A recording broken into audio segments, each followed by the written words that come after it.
guy back from the shop, so let's go over what he wants us to actually do, because he still says it ain't fast enough. I think it's pretty fast. What do you think?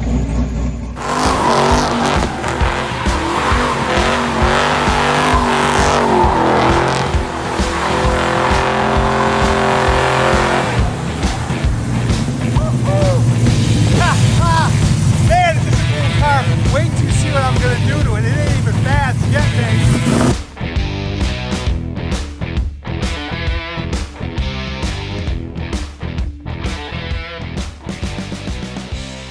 I'll meet you back at the shop. I love this car. Did you see this guy that came in just the other day?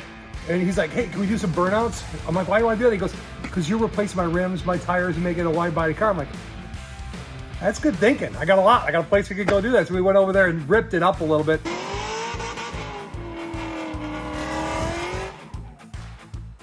But we built this car from the ground up. We actually did a frame repair in the back of it. He didn't even have a motor when it came in here, and now it's got that LT4 in it. It's got DOD delete in it. It's got the Thule cam. So it's really performs excellent. And anyways, a lot of people have been calling me and asking me like, where'd you come from, right? Where you been, hiding under a rock?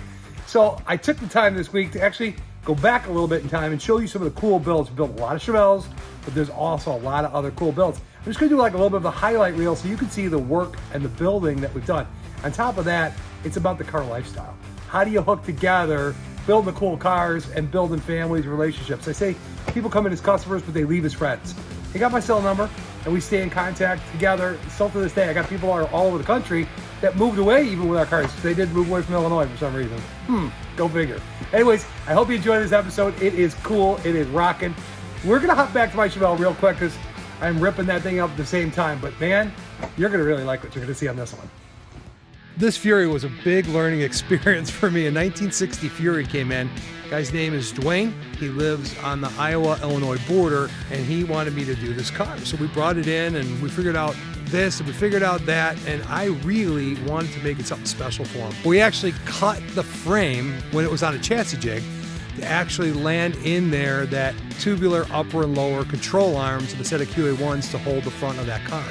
It is gorgeous. Rack and pinion steering, power brakes, power windows. We did the custom interior on that in our interior shop as well. Not only did it look stunning, but it turned out absolutely gorgeous. We were going for root beer candy look. We actually painted it the first time, started putting it back together, and I just wasn't happy with the color.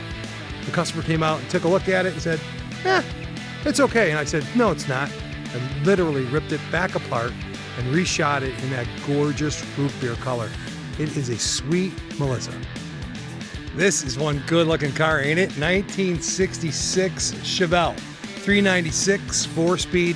He had it actually done completely at another shop. Brought it in because he wanted me to like get the door gaps correct and line it back up for him.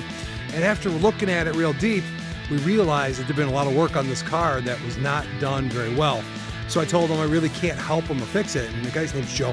He's like, Harry, but what would it take to fix it? I'm like, dude, it's gonna take a bit because we actually gotta dig in and see what really is the issue. We look at the A-pillars and the magnet didn't even stick to it, man. It was like bad. So we ended up digging this car, taking it all the way down to the bones. The A-pillars were made out of fiberglass. It's crazy. He said the car was from Florida.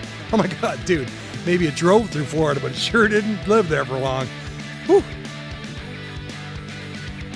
Dude, who takes and makes a Shelby-style Datsun 280Z? Came in with a running 6-cylinder in it, and we put an LS3 in it. Then we made the custom bumpers, custom side pipes, custom spoiler in the back. It kind of has even the Shelby taillights from a 1968, if you can tell.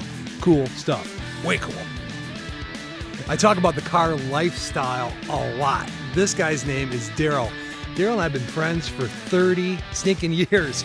We actually were business partners together, and that's really good. When you got long-term friends, you can do business together and actually still have a great relationship. Anyways, I was starting the hot rod shop, and he was one of the first customers that came to me and said, Harry, I've always wanted a mint 1967 Jeep. And I'm like, I can do it. So he brings it into me, and I'm like, this is pretty rough, dude, but I can tackle it. I can take care of it. So anyways, we walked through the process. What a good guy, you know, lifelong friend of mine. It was an honor to actually build him, but this is one of the first rides we built out of here about 7 years ago. Pretty, isn't it? We could do anything, actually. We do some other cool Jeeps too. It's coming up. You'll see. It's not a Chevelle, but it is a Chevy. 1962 Impala. SS. No, it's not an SS. It's just a 280 nothing with a 2-barrel.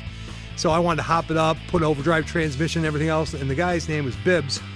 And I hope you get to see him. Take a good look at those bibs because he wears overalls every day. That's where he gets his name from. Anyways, he wanted to go with a remanufactured stock 280 nothing. That's what I call it, with a 2-barrel. 2-speed automatic transmission. It turned out gorgeous. It's a stunning car. However, it is not the typical hot rod that I like to build. But you know what? The customer makes the call. And that's what I do. Make him happy and life is good. Bibbs, lifelong friend for sure.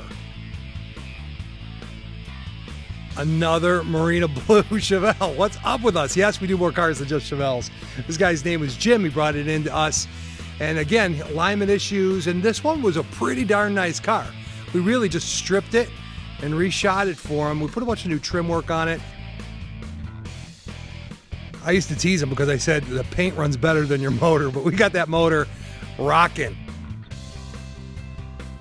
And that thing was a nice big block car, and it let that torque fly when he would get on the gas. So it looked sharp. I always say, man, drive it like you stole it. And he left out of here, left half his tires on the lot. It was good. This black beauty turned out gorgeous. It has a great storyline behind it. My friend Jimmy, that actually owns a local restaurant, wanted me to restore the car. He brought it in. We looked it over. I gave him a price. He's like, nope, too much money. I'm like, well, you want to sell it? He goes, sure. And then a friend of his found out he sold his GTO to me. And he's like, I'm going to go over there and see if Harry will build that for me. We did it. It was absolutely stunning, gorgeous car. And away she went. So this is one great looking 1938 sedan.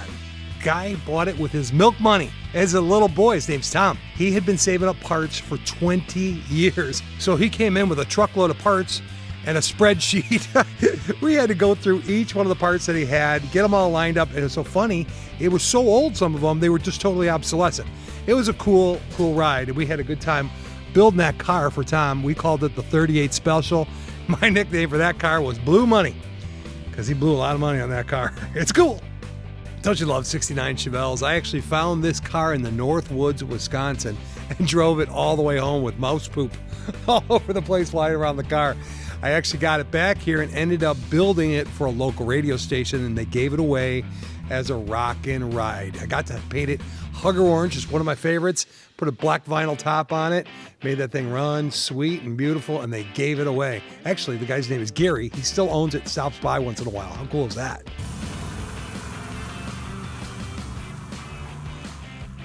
So Ben brought me this 1968 M715 Jeep. This thing was cool, and he wanted to be able to use it to do car shows, some parades with his grandkids, easy accessibility to get up into the back. It was a nice, cool ride. Look at that front grill, what we did. That was sweet. Look at the Jeep logo right there. Oh yeah, very, very cool.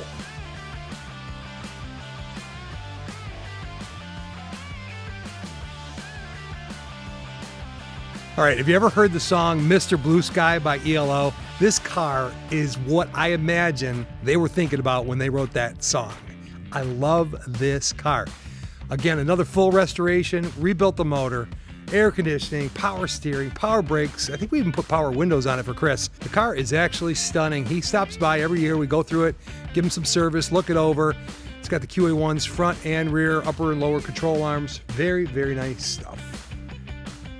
Man, don't you love Corvettes? This 1958 Corvette is stunning. It's almost like a lipstick red with the white that we put a little bit of pearl into it. We redid the interior, but we dropped that Corvette on an Art Morrison chassis. Oh, wow. The customer's name is Dwayne that came in, had us build the car, and he said, I want it to look stock from the outside, but I want to be able to drive it around the planet, Harry. And I'm like, I can do that. So we ended up putting an LT1 in it with the automatic overdrive transmission, which is the L80E. We also put a Ford 9-inch rear end in it, and that thing just turned out stunning. So not only are we having fun building the cars, but what I'm going to show you, because we built some cool cars, everybody we've been building cars for actually kind of like becomes family with us, and then it's about the fun of actually enjoying the cars. Well, what do you do with them? You don't just put them in your garage and dust them and clean them. You actually get out there and enjoy them. All right, hope you like what we're doing. It is fun. Check it out. Oh yeah, winter ice racer with a Camaro. Ha!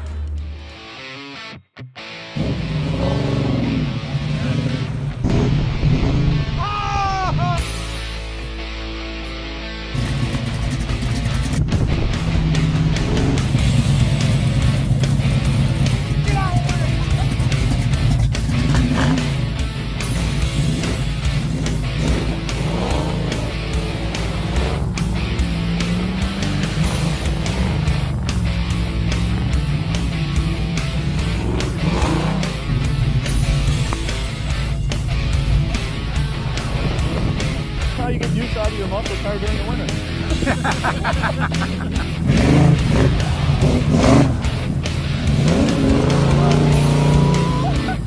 Wither, did you piss your pants? I'm telling you. Come on, bring your cars out! We started a new sport. What are we going to call it? Come on, baby!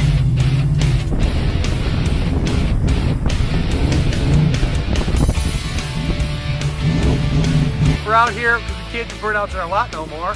Can't really drive your cars around, so we drove our trailer right to the lake. And we set up a course and we race with the ice picks like you put an ATV or a quad. That's what it's all about, enjoying the cars, man, and just having fun. Those cars are fun, even in the winter. Peace out. Yeah.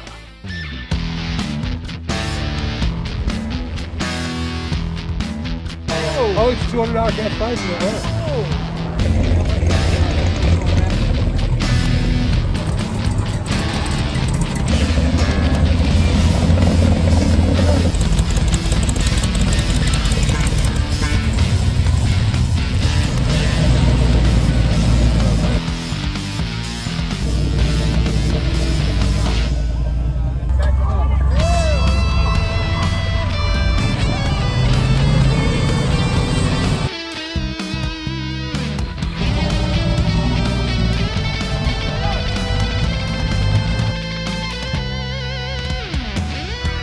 I think I got something in my sights. That's a beautiful interior, isn't it? I do like this one a lot too. I really like the Galaxy. The third one was just Camaro behind the Nickel. Oh yeah, it's a 101. Yeah. Where's it going? Where's it going?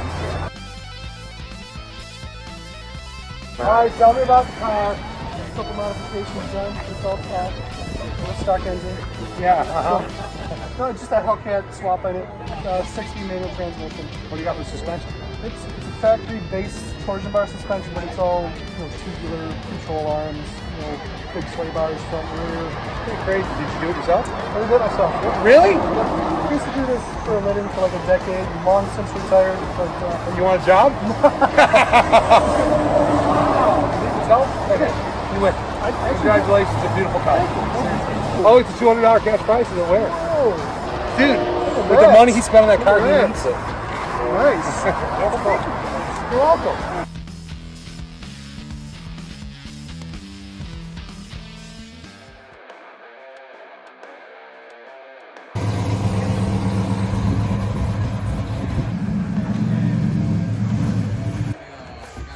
That car sounds amazing, doesn't it? That 1971 Firebird Formula. Man, I love those hood scoops. It's a sharp looking car. He brought it to us from another shop.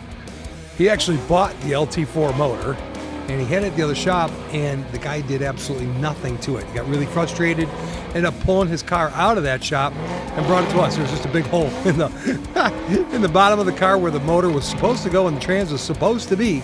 But we actually jumped right on it and took it all the way to the finish line. This thing is completely ripping fast. My biggest issue with Robert is like, be safe, dude. This thing has way more power than it can handle. Oh, and I'll tell you what, it is a fun car to drive. I helped tune it myself. Did we get all the parts out already? Did I come to help and showed up just in time? Are those the rims? Yeah. Woo! Shazam! Oh! You think that's fitting under there? Yeah. You know, it is safety first, right? So this is an opportunity where he's got a lot to come play with it, and he's bringing it back because you had it at another shop for a while. We won't mention the name. Yeah, it was just kind of difficult. He was looking for somebody that could actually Work on the car. Yeah. Well, seriously, Robert, seriously. Thank you for bringing it to us. It's Thank amazing. you. And what are we doing now? Tell me what we're doing. So it's gonna get so I tell everyone I spent last year making the car way more dangerous. This car, we're gonna make the car. This year we're gonna make the car safer. So it's gonna get the rear end. It's gonna get wheels that can handle the power. We'll put a cage in the car, and wide body defenders to handle to hold the wheels. So and then we'll do big brakes on it this year as well. Big wide tires. Big wide, massive go kart. Yeah. I know, right? It's gonna be fun.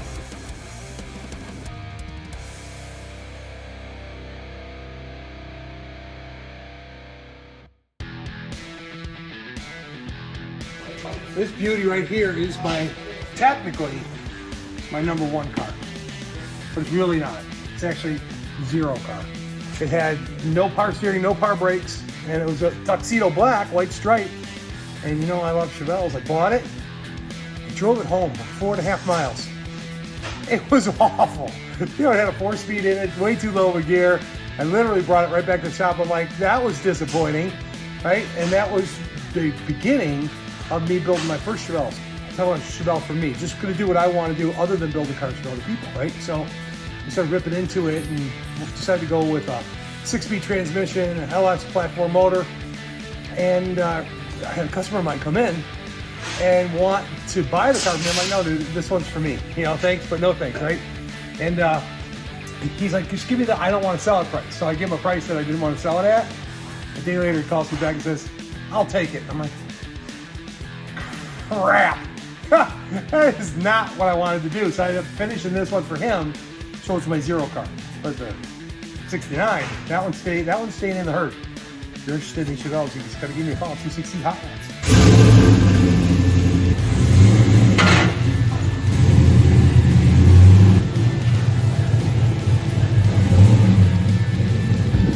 Beautiful, ain't she? It's cool, Mark. He's cool. Dropped the old 495 horsepower LS3. There's some things about it that I really like. There's some things that are a little bit of a challenge for me. Not that they're bad. I gotta do good forensics on this one to see what I want to improve. Man, next week we got a great episode coming up. We got going up north hunting for cars. My friend Carmen's actually got a lead for the season, and that 69 Chevelle Hug Orange is getting totally rocked on that chassis in the tunnel. It's good stuff. Hope you enjoyed seeing a little bit of my past. The cars that I built on the Chevelle lines. I keep getting phone calls. Hey, Harry, where did you come from? Where you been all my life? I want a Chevelle. Anyways, it's really cool. I hope you enjoyed a 66, a 67, a 68, a 69, and the 70. The tuxedo black 70 with white stripes. It is cool. Like, share, subscribe, do that YouTube stuff. Peace out. See you next week.